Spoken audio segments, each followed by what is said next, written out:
এই বৈশাখ মাসের দারুণ গরমে আমার শাশুড়ি মা কত আনাজ কেটেছে দেখো, ভাজা, কত রকমের ভাজা ভাজবে বলে কেটে নিয়ে এসেছে। ঘেমে চান হয়ে গেছে, তার সত্ত্বেও এত কিছু রান্না করছে।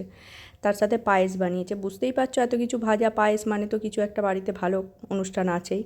মাছ আছে 3 রকমের, চিংড়ি মাছ আছে, মাটন ম্যারিনেশন করে রাখা আছে তেল হলুদ দিয়ে। চিংড়ি মাছ কিন্তু সে খাবে না বলেই দিয়েছিল, যার জন্য এত কিছু মা রান্না করেছে। সে শরীর সম্পর্কে খুব সচেতন।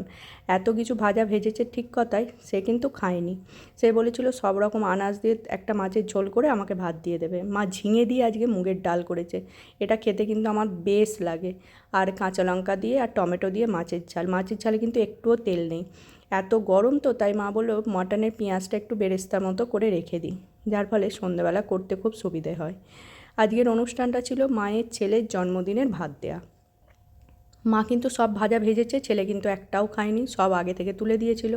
দেখে বুঝতেই পারছো, ছেলে কিন্তু খুব জিম করে, 2 ঘন্টা 2.5 ঘন্টা করে জিম করে, তাই তেল তো একদমই খায় না, মশলাও খায় না, কিন্তু আজকে বাধ্য হয়ে ঘি খাচ্ছে, মানে ঘিটা খায় আর কি মাঝে মাঝে।